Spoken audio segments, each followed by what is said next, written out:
Faut toujours commencer par s'éclaircir un petit peu la voix. Comme je fais pas de montage, vous entendez mes quintes de tout. Internationaliste. Être internationaliste, ce que nous revendiquons ici, serait-ce l'inverse de multinationaliste, au sens de vouloir laisser libre les multinationales de façonner l'économie et la finance mondiale. En quelque sorte. Car déjà, depuis 15 ans, nous voilà dans l'ère plus sordide encore des milliardaires. Nous sommes... C'est-à-dire, on passe des multinationales, de l'ère des multinationales à l'ère des milliardaires. Nous sommes dans un pourrissement où désormais s'incarne mieux, entre guillemets, pour ainsi dire, le pouvoir laissé au marché. Nous sommes pour récupérer les outils de décision, d'abandonner les rouages de l'économie de casino et de spéculation. Les terrains les plus riches sont toujours les mieux servis actuellement, et on investit chez les pauvres surtout pour profiter des bas salaires et des ressources naturelles, plus difficiles à piller dans les pays dits avancés, souvent plus forts démocratiquement. Être internationaliste, c'est partir du préalable que toutes les vies se valent et qu'il nous faut assurer les mêmes droits à l'humanité entière. Il est urgent de considérer comme indispensable l'émergence d'un espace démocratique mondial. L'espace multilatéral par excellence ne cesse d'être repoussé, mais ce sera bientôt l'ère des Nations Unies. Nous devons tout faire pour qu'elles adviennent, non pas fortes mais totalement humaines, comme une évidence. Car les autres voies sont les impasses du repli, des petites alliances et des grandes violences. L'Union européenne n'est pas de taille pour infléchir la mondialisation et réguler autre chose que son marché intérieur. Bien mal d'ailleurs. Mais son expertise, comme c'est raté dans la construction d'institutions supranationales, nous seront indispensables. L'UE pourrait nous inspirer pour faire bien davantage. Ce pourrait être la première marche ou un repoussoir. Les premiers trajets du navire assemblé pourraient être européens selon les contributeurs, mais si le pays nantais demeure à l'origine du bateau et de son armement, entre guillemets, l'ambition serait d'abord atlantique, avec une priorité pour le continent africain. De la Méditerranée à l'Atlantique, plus précisément. Il serait d'abord question de résoudre la crise migratoire en explorant à fond les racines de cette tragédie, bien souvent maritime. Le navire pourrait s'immobiliser devant Tunis, Alger ou Tripoli pour un cycle spécial de conférences, pour tenter de tarir les morts d'abord et repenser l'exil. Il en va de la dignité comme de la mission du navire que de trouver des réponses, de peser de ces milliers de tonnes et de paroles, là où il y a urgence. Toute la difficulté pour le projet sera de prioriser ses missions et d'être capable de naviguer entre les causes profondes et les désastres de surface. Il ne sera possible d'embrasser physiquement toutes les causes. Il faudra bien davantage centraliser et hiérarchiser pour les plus grands canaux de transmission. Mais à 5000 diplomates et bientôt plus, dans les montées et descentes régulières, nous aurons des témoins actifs dans toutes les zones desservies et pourrons sillonner sans oublier les causes principales ou secondaires. Sauver les vies qui peuvent l'être si facilement, qui pouvaient l'être, tout en pointant les responsabilités, sera au cœur des mobilisations. Il y a fort à parier qu'un tel outil d'opinion puisse infléchir avant d'être sur les lieux, avant même de sillonner tout un tas de positions aujourd'hui intenables. Obtenir un levier d'influence de dimension intercontinentale orientera à coup sûr les discours comme les indifférences, car il y aura aussi une dimension de justice internationale. Si l'ambition première est de comprendre et de raconter le monde comme il faut le changer, ce n'est pas pour mettre un voile pudique sur les crimes plus ou moins récents, des États notamment, qui ont façonné le présent. Aussi, le préalable de montrer l'exemple à terre dans le pays nantais devient indispensable avant d'embarquer vers d'autres rives. Balayer impeccablement devant notre porte nous emmène à tout un tas d'actions, bien au-delà de la commémoration de l'esclavage et de ses abolitions. Cela ferait un bien maigre bagage. Il s'agit de questionner, voire de juger, en partant du présent, la somme des malversations et dominations qu'ont pu exercer notre territoire, élargi à la France, dans le rapport à l'Afrique. En s'accrochant aux filières du commerce, pour commencer, l'on peut voir l'asymétrie entre le bois qu'on importe et les voitures neuves ou d'occasion qu'on exporte. Des médicaments aux coopérants culturels, de l'influence francophone au pouvoir de pression des instances financières. Un inventaire devra être fait de manière un peu exhaustive, objective aussi. Avec des éclairages africains, des chercheurs comme des associations, nous pouvons pointer la petite comme la grande corruption qui sait se maquiller légalement. Il faudra envoyer Avant de sillonner des avertissements, avoir défini le cadre des discussions principales pour ne pas être refusé dans les premiers ports, tenus par des mafieux ou des autocrates. Éviter aussi les risques de sabotage. Aussi, le port d'attache devient central. Et avant de refaire le monde, il nous faut refaire sa ville. Il faut refaire sa ville. Revenons à quai sur les anciens quais. Pensée locale. Avant de penser l'entièreté des échanges mondiaux, nous devons commencer par nos vies. Comment nous gérons nos maisons, c'est le sens premier d'économie.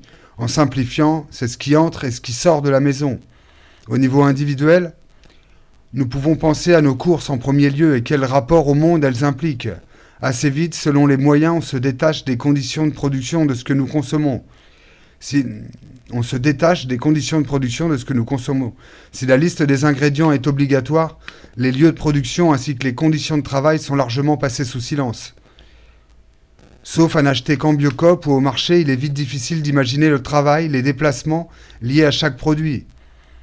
Il y a ce qui est très peu transformé, comme les fruits ou les œufs, et puis tout un tas de produits purement industriels, complexes, impliquant beaucoup d'éléments différents, de provenance, de transformation en usine. Alors les rares mentions touchent à la sécurité du consommateur ou du consommatrice, pas à son information, surtout pas en tant que citoyen ou citoyenne concerné par le bien-être de celles et ceux qui le ou la nourrissent et équipent. Une mention Made in China est importante mais ne détaille en rien des ressources et travailleurs et travailleuses impliqués. Les commerçants n'ont que rarement d'intérêt à informer pleinement leur clientèle.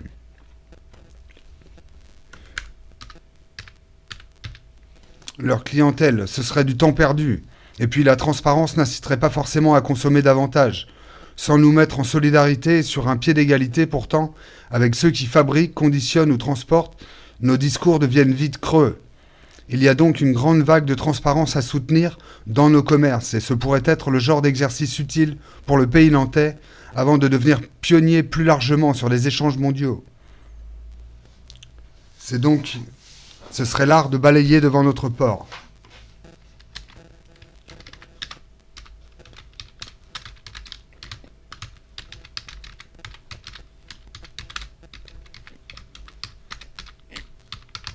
Je mets de l'art de balayer d'abord devant notre port.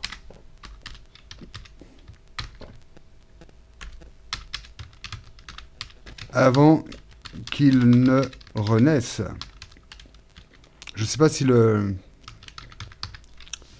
texte est clair, mais ça parle du commerce.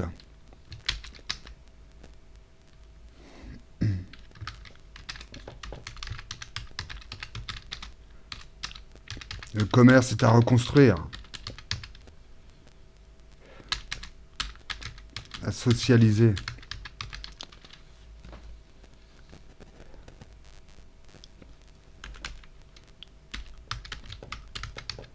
À socialiser, c'est-à-dire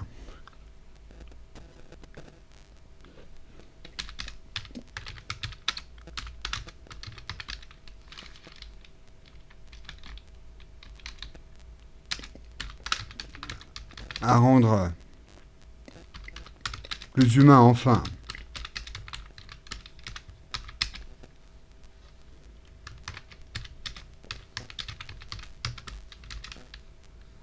Et ce serait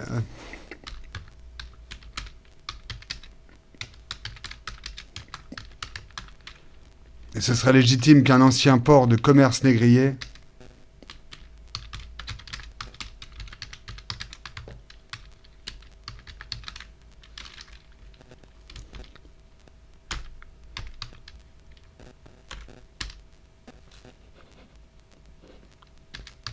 repense véritablement le commerce.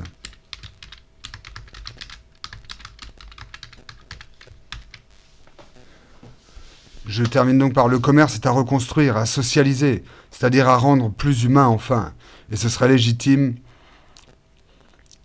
Et ce serait donc bien légitime qu'un ancien port de commerce négrier repense véritablement ce commerce.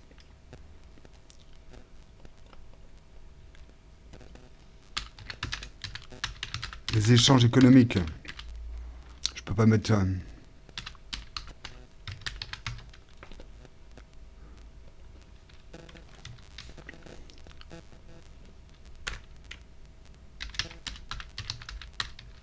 le contenu et les formes de ces échanges économiques. Donc je ne sais pas si c'est très judicieux, ma dernière phrase. Et ce serait donc bien légitime qu'un ancien port de commerce négrier repense véritablement le contenu et les formes de ces échanges économiques. Ainsi, il pourrait partir naviguer mieux outillé et plus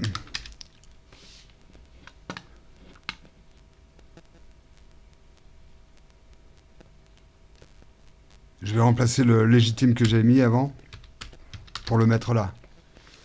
Et ce serait donc bien logique qu'un ancien port de commerce négrier repense véritablement le contenu et les formes de ces échanges économiques. Ainsi, il pourrait partir naviguer mieux outillé et plus légitime